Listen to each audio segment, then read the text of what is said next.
Nakaka-excite naman yan. Sus, oo naman no. Umanda ka sa akin kapag solo na lang tayong dalawa. Ubus na naman yan sa akin, sinasabi ko sa'yo. Good morning nga pala sa lahat ng mga nakababad sa Win Radio ngayon. Sylvia ng Pateros.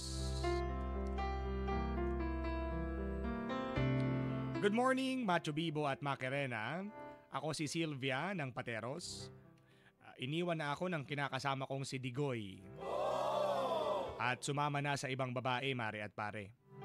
Ang hindi ko matanggap kasi isa sa mga dahilan kung bakit niya ako iniwan at naghanap siya ng iba dahil wala na siyang gana sa akin at hindi na niya nakukuha ang happiness na gusto niya, mare at pare.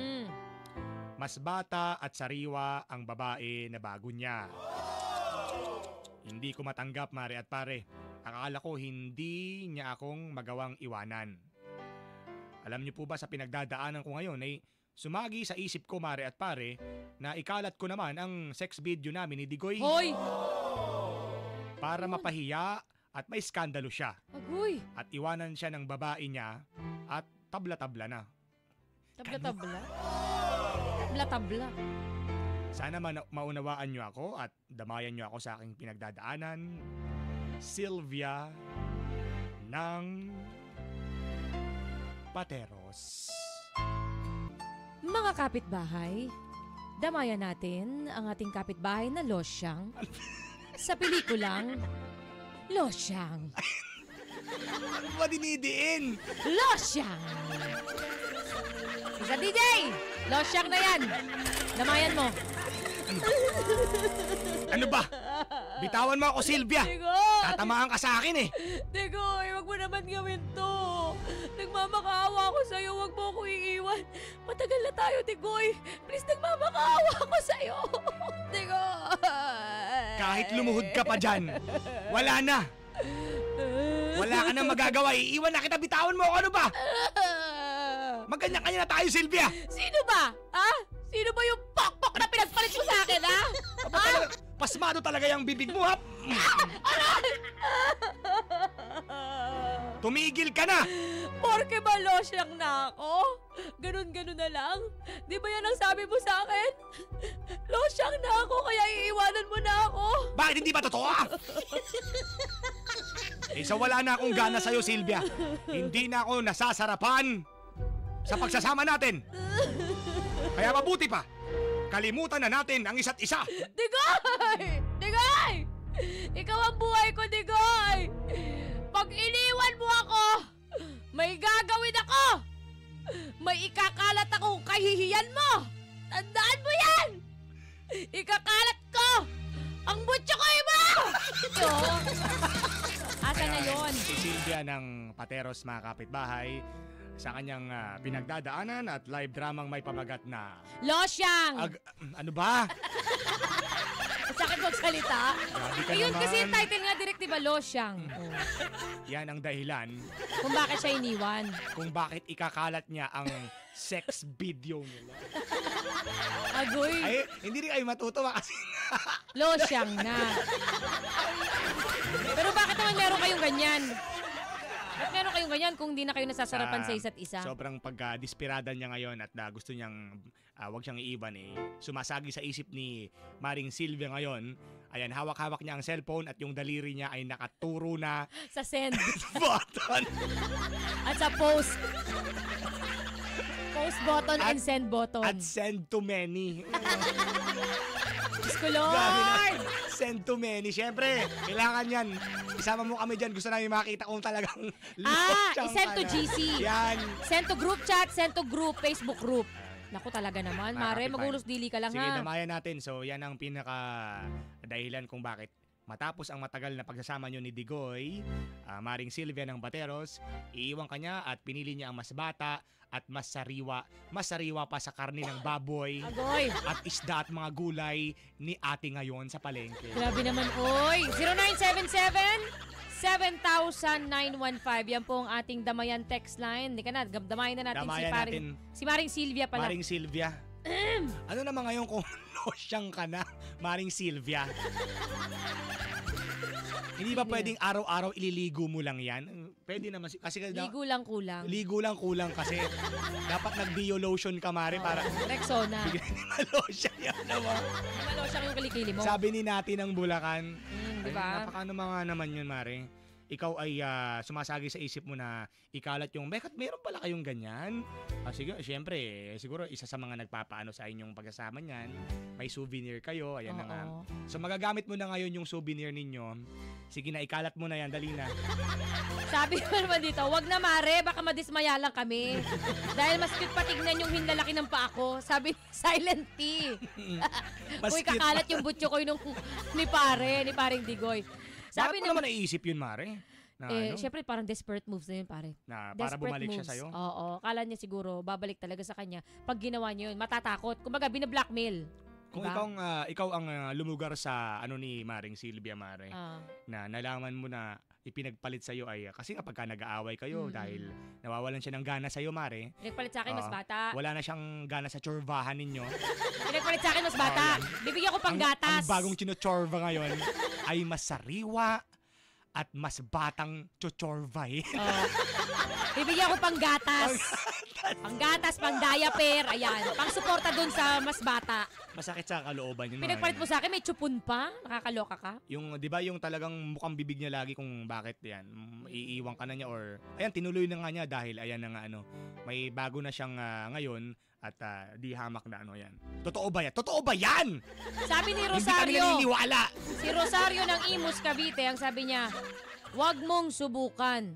Masisira ang buhay mo." Sabi niya kay Silvia, "Huwag mong subukan. Masisira ang buhay mo." Sabi ni Almira ng Valenzuela, saan po ba kayo losyang na? Saan daw? Saan daw? Kemerut. Anong pati daw ng katawan yung losyang na? Sabi ni Almira, hindi natin alam. Baka malungkot na. Parang pisngi na ng bulldog. Baka yung kilay mo lang yung losyang, Mari. Grabe naman yung kinakasama mo. Pare! Ano? Baka parang pisngi na nga ng bulldog. Ano ba yan? Losyang na. Parang may pisngi ng bulldog. Parang ganun na siya. Losyang na. Agoy. Ako po Ano? si Roniel Amor ng Las Piñas. Maghunos dili ka, Silvia. Na ikakalat? Ikaw din yung mapapahiya kasi. Yung iyong Oo nga naman, Yung Maring iyong- Silvia. yung iyong losyang na parang pisngi na ng bulldog, makikita na losyang na. Tama, ikaw rin mapapahiya mismo. Ano pa ba ang magagawa, Maring Silvia, kung ikakalat mo yung tsorbahan ninyong dalawa ng kinakasama mo dati na si Digoy? Yan ba ang lulutas sa solusyon para bumalik siya? Anong gusto mo para mapahiya siya? Para hindi naman ganun. Ipapahiya mo pa yung tao? Bakit? Kahiyan lang ba niya ang magaganap sa tingin mo? Di ba? Sa tingin mo ba kahiyan niya lang? Sabi ni Chito ng Pasay, "Mare, wag mo nang subukang isend. Bakit? Kasi marami na kaming problema. Baka dumagdag. Baka Marami na kami dagdagan ba? iniisip. Bakit naman dadagdagan mo pa?" Okay. Sige lang, isend mo. Baka makuha sa Photolab yan. Pinotolab, AI pala. In-AI yung Kemerut. Pwede pa ba makuha? Parang hindi na. Maski ata Himala, hindi na makukuha sa Himala siguro. Meron na, carry yan. Itapat mo lang ng Yung maigi. losyang na chorva. Jaro. Pwede mong itapat yon. Itapat mo lang yung losyang mo na Keme, tapos i-AI natin. Tingnan natin kung meron kung magiging rejuvenated pa. Yan. Buti naman at ayan, hindi mo pa tinuloy at ikaw ay dumulog dito sa mga kapitbahay natin. Tama yan, Mare, na pakawalan mo na lang siya na kung ano man yung desisyon niya sa buhay. Total 'di ba? Nakahanap siya ng sabihin natin mas bata, mas sariwa. Ano naman ngayon kung ganun talaga ang kapalaran ng pagsasama niyo. Basta ikaw ginawa mo ang lahat Oo, nagmakaawa ka, hindi ka naman nagkulang, di Huwag mo ba? sasabihin na ginawa mo kasi siyang mundo mo 'di ba? Yung buhay mo Hindi ka pa nagtira sa sarili mo. Kung nagtira ka, 'di ba? Hindi sana hindi ka losya ngayon. Correct. Ginagawa mo kasing mundo, tama yun. Ginawa mo mundo ang isang tao. 'Di ba? Diba? Hindi ka ganun siguro minsan kasi pag nagmahal tayo, G naman talaga tayo. Uminto ang mundo mo, no? Oo. Para sa isang tao, no? Yung isusubo na lang natin. Ibibigay pa natin sa iba. Correct, Mare. Ano ba yan? Ako lang masusubo dyan, eh. Kaya nga. Bakit isusubo mo pa? Diba? Parang tanga lang si Sender. Mm. Siya lang magpapahiya kasi sa sarili niya. Kasi ex niya rin yun eh. Mm-mm. Sabi ni Maalindugin ng Bakit Ermita nakakasiguro Manila. ka ba na puro mukha lang niya ang makikita doon? Siyempre makikita Paano? yung bulldog na malungkot. Yung pisngi ng buldog na malungkot. Makikita. Makikita doon. Mari, naku, kilala ka pa naman ng mga kapitbahay mo. Kilala yung buldog Wag na na, malungkot. Mari. Hindi naman ata maganda na yung iniisip mo na ikalat pa yung tsurbahan ninyong dalawa para lang mapahiya siya at iwanan siya ng pinagpalit niya sa'yo. Hindi yun sa tingin ng mga kapitbahay natin ang solusyon Tsaka dyan. kung mahal ka niyan, kahit malosyang ka, kahit ano Yan yung na tsura nga, mo, di ba? Mari. Kahit magbago yan, di ba? Yun nga ang sinumpaan ninyo sa simbahan, sa mata ng Diyos, sa harap ng Diyos, sa dambana ng simbahan. Wala pa, Mari, sila sa simbahan. Wala pa ba? Sa talipapa pa lang sila Ay, sorry. nagsumpaan, Mari. Ay, kay Mayor pa lang, kay Oo. Mayor. Hindi, at least sumumpa kayo, di ba? Nasa hirap at ginhawa, Matagal na rin kayo sickness, nagsama, health, oh. tapos kahit pumangit man, tumaba, di ba? Yun ang pangako ninyo sa isa't isa, hindi kayo magbabago, pero ano nangyari? Maloko talaga, kaya nagloko talaga. Oo, Maloko hindi ka talaga mahal niyan. Sinasabi ko sa'yo. Ito na sa ating pangalawang live drama at ating dadamayan ang pinagdadaanan ni Alex ng Fairview. Makirena at Macho Bibo, ako po si Alex, 33 years old, isa pong admin staff. Nais ko lang po sanang ibahagi ang naging kakaibang palitan namin ng happiness Nino. ng katrabaho kong si Jessica. Ibang klase po kasi si Jessica, mare at pare. Bigay na bigay at ang bangis niyang gumiling. Simot sarap lahat. Ay, walang ititira. Ibang-iba sa fiancé kong si Jeline. Mahal ko naman po si Jeline kaso ang hirap kasing hindian ni Jessica. Hahanap-hanapin mo talaga. Ngayon nga medyo nagkakaroon ako ng alinlangan. Nalilito na ako. Parang hindi pa pala ako handa magpakasal. Parang gusto ko pa pong mag-enjoy at sulitin ang pagkabinata ko. Agoy. Nahihirapan ako magdesisyon, Maki Bibo. Padamay naman, Mari at Pare, please. Alex ng Fairview.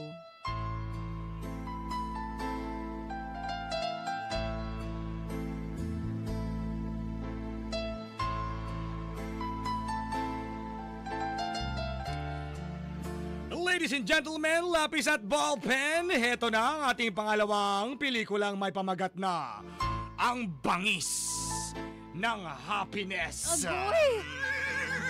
Mr. DJ, bangisan mo.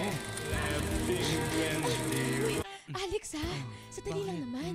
Wiling-wili ka sa ginagawa natin. Baka mamaya, mahuli ka ng jowa mo. Baka ako pa maging dahilan kung bakit hindi matutuloy ang kasal ninyo. Ano ka ba naman, Jessica? Siyempre, hindi naman tayo magpapahuli. Huwag ka kasing masyadong maingay dyan. Kasi, Kapag sinasagot ko, ano? Ano sabi mo? tsaka para makatodo naman, Hindi. Ano sinabi mo kapag? sinasagat ko Ang alin? ang happiness. Ah, Mahuhuli tayo niyan kapag narinig tayo nila mama sa kapila. Aba, Maingay. ano bang magagawa ko? Alam nga namang pigilan ko ang nararamdaman kong happiness. Saka, pwede ba para makatodo naman? Pwede bang mag-check-in naman tayo para walang pagpipigil? Ang hassle eh. Wow, ibang klase ka talaga, Jessica. Parang mas may itotodo ka pala doon sa ginawa ko kanina. Ako, nakaka-excite naman yan. Sus, oo naman no. Umanda ka sa akin kapag solo na lang tayong dalawa. Ubus na naman yan sa akin, sinasabi ko sa'yo. Yan ka na naman. Nagtatransform ka na naman. Ubus talaga yan sa akin, sinasabi ko sa'yo. Agoy, kalami. Nakakagigil ka na naman, Jessica. Ano? Huwag ka naman ganyan, no? Kasi nararamdaman ko na naman eh. Ano ba? Loko? Masyado kang gigil. Baka mamaya talaga hindi ka na magpakasal niyan, ha? Yun na nga eh. Ano? Parang gusto ko munang ipuspon. Uy, baliw! Umayos ka nga! Ayaw mong ipuspon ko. Uy, baliw! Umayos ka nga! Eh, Parang kanta ka. parang gusto ko munang sulitin ang pagiging binata ko eh. Ngayon lang kasi ako nakatagpo ng kagaya mo. Ano? Ang bangis mo kasi, Jessica. Ay. Gusto kong sulitin ang bangis ng happiness na ito na kasama ka. Ganon? Oo. Okay. Ito. Ituloy na natin ang bangis ng happiness. Daling-dali talaga ang happiness. Oy. Sino siya? Ang bangis niyang gumiling talagang manggigigil kay Jessica. Agoy, agoy, agoy. Pwede ba? Isayaw sa'yo. Ay, nako yan si Alex ng ang gusto nang ipuspon ang Postpone. ipuspon mo yan. Bakit ba? Ikakasal ka na pala, Alex. Pero nagdadalawang isip na i-postpone dahil may bangis na nararanasan. Ibang bangis ng happiness. Ang bangis. Nanunuot ba? Simot sarap talaga. Ubos na ubos. Siyempre naman, 72 hours freshness yung happiness. Ayan, damayin natin si Alex ng Fairview, 0977-7000-915. O, text na, damay-damay na to mga kapitbahay.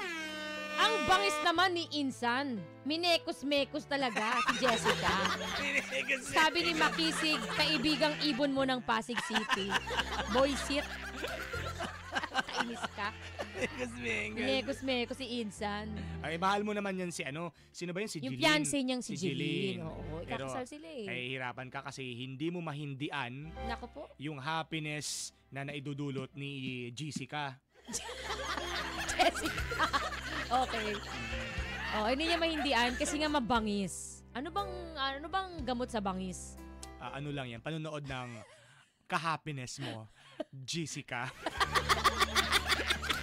Ka-happiness. Pero ikaw pare, kung meron kang ganyang hindi mahindian, anong ginagawa mo? Hindi talaga ako hindi. Hindi, mali mo ikakasal ka na. Mali mo ikaw nasa sitwasyon, ikakasal ka na. Dapat lumalayo ka na sa mga ganyan, no? Kasi Diba nga? masyadong ano yan, ginagawa mo lang komplikado ang lahat. Porque ba, ganyan nakaranas ka lang ng matinding chorva. Tapos gusto mo nang i-postpone muna yung pag-iisang dibdib ninyo. Bakit ka pa magpapakasal? Unang-una pare, bakit ka nagdesisyon na magpakasal? Gusto ko munang i-ano yung pag-iisang dibdib namin kasi nakaranas ako ng matinding dibdib. Dibdib ako tong si ano eh. Bakit ka nga nag-isip na magpakasal? Bakit ka nagyaya na magpakasal? Kung hindi ka naman pala sigurado pa at talagang hindi mo pa na-enjoy yung pagkabinata mo, di ba? O anong ginagawa mo? Parang nag-aaksaya ka ng panahon. Inaaksaya mo rin ng panahon nung jowa mong si Jeline. Kaya nga paring Diba? Alex, oo. Kung ganyan lang din, di Hindi, magtataksil sana, ka oo. lang din, hindi ba? Wag na lang. Hindi mo na siya inaya na kayo ay magpakasal na at magsama na ano. Kung ganyan balakid at hadlang si Jessica dahil diyan ka na. Jessica na lang pakasalan mo. Mm. Di ba? Ang bangis niyan eh. Yun na lang pakasalan mo. Saan ko mapapakasalan si Jessica? Saan ba? Diyan! Kay Mayor! Ang bangis mo, ngayon nagdadalawang isip ka na magpakasal. Itigil mo na yung kabangisan ninyong dalawa. Tukso lang yan, layuan mo. Len ng Cavite. Ang tukso kasi, hindi siya, nilalayuan eh. Ay, hindi siya pinipigilan. Nilalayuan. Nilalayuan yan. Nilalayuan talaga. Yan, sobrang bangis mo. Ikaw naman, Jessica, tumigil ka. Babangisin na kita talaga. Bangasan yun. Bangasan pala yun. Diba? Kung wala ka naman talagang planong magseryoso, bakit ka magpapakasal? Nag-aaksaya ka ng panahon, ng pera, at ng pagmamahal nung taong nagbibigay sa'yo ng pagmamahal. Totoo siya sa'yo eh. Excited siya sa kasal nyo, tapos ikaw ganyan ka. Diyan Nag-e-enjoy ka. masusubok talaga yung yung pagiging loyal mo. Faithful. Yan. Faithful mo. Diyan sa mga ganyang pagkakataon At sana makuha mo yung gawin yung tama kasi ayan nandiyan na eh. Sino ba naman ang hindi taong ang taong laging pangarap yan, 'di ba, na maikasal, na mahanap yung at matagpuan yung pinapangarap nilang tao. Pag Kaya nalaman lang niya ng jowa mo na si Jeline, sigurado ko hindi talaga matutuloy ang kasal. 'Di ba? Wala talagang kasal kasi nga sa iba ka nag-e-enjoy eh. Parang pang saysay magpapakasal kayo. Kung ganyan manloloko ka rin, 'di ba? Magloloko at magloloko. Mukhang hindi kasalan ang mangyayari, katayan ang mangyayari. Hoy! Kung ako sa'yo, tigilan mo na. At kung gusto mo i-postpone mo hanggat gusto mo. Basta, ipaliwanag mo kay Jeline yung ginawa mo. Sabihin mo sa kanya ng totoo yung ginawa mo. Pwede pala yan, ganon. Pwede pala yun, bago magpakasal, mag-e-enjoy muna. Grabe. Grabe, sayang naman. Ay, Jessica, bago ba yun pare? Meron nga, kahit kinasal na, nag-e-enjoy pa rin sa iba di ba? What more pa kaya yan, hindi pa kinakasal? Yan, Malayang-malaya pa. Ayan. Alam mo Alex, ayan, una lang masarap yan. Di magtatagal, hanapin mo rin yung dapat sa'yo. Huwag ka nang magpadala sa chorva pa. Walang patutunguhan yung klaseng bangis na yan. Yung pangit na nakita sa'yo sa iba, huwag mong damputin. Tama. Itapon mo na sa malayo at baka madampot ng iba. Oh. Di damputin mo na yan, sabi ni Ronel Amor ng Las Piñas. Kung hindi ka talaga sure na magpakasal, wag mo na ituloy. Kasi may masasaktan at masasaktan ka. Kung diyan ka na magiging happy kay Jessica, di diyan ka, i-push mo. Basta maging totoo ka doon kay Jeline kasi unfair sa kanya. Kaya nga. 'Di ba? Mahirap naman yung kayo'y mag-iisang dibdib yung gulong-gulo yung isipan at puso mo, Mare. 'Di ba? Dahil sa isang tao. Kaya sana ayan, pag-isipan mo mabuti at saka ka magdesisyon kung sino ang pipiliin mo sa kanilang dalawa sa bandang huli, paring Alex ng True to Fairview. life story, Okay. 'di ba? Gusto ko lang batiin ng happy anniversary. Nagse-celebrate na kanilang anniversary Sino ngayon. yan? Si Doña Senyora at si Romnick Gutierrez na nag-dinner pa. Tara, may dinner pa sa Manila Yacht Rentals and Events. Wow! Kanino galing yan? Ha? Si Doña Senyora nagse-celebrate ng anniversary with her jowa, Talaga? Romnick Gutierrez. Basta ako, kalma lang ako sa Winnie Salon. Nakababad ngayon, mga taga Winnie Salon. Diyan na lang ako kaysa sa magyate ako. Hindi, third anniversary. Happy third anniversary, mahal. Ay, sis! Yun. Yan, sige, mag-anniversary lang kayo hanggat gusto ninyo. At Ha? syempre, huwag kakalimutan na dagdagan na ang happiness. Paano ba dadagdagan yung happiness? Siyempre naman, yan ay gagalingan mo dapat ang ano mo niya, no? Kasi nakaka-third anniversary na. Dapat ba mas magaling? Oo. Dapat mas matindi. Siyempre naman. Mas matindi ang giling. Mm-mm. Oh my gulay. Dapat videohan nyo. Agos! Ano videohan? Ibig ko sabihin nyo ano? Yung happiness. Pag-cheers ninyo, ano ba? Oo, cheers to third year anniversary, diba? Happiness. Dahil third anniversary, videohan nyo na. Oo. Videohan nyo yung moments na yun kasi sayang. Diba? Malay nyo, di na kayo mabot ng fourth. Hanggang third na lang. Videohan na. Videohan nyo na. Yung happiness. Yung anniversary ninyo, videohan nyo. Gawin yung reels na yan. Okay. Para kumita kayo. Maraming salamat mga kapitbahay sa inyong pagdamay kay Alex at Sylvia kanina. Dito lang sa inyong numero 1 live drama. Ayan, gusto namin lagi kayong masaya kaya eto, tutok lang lagi dito sa You Have a Problem. No problem. Ang inyong Sometimes Win with Touch.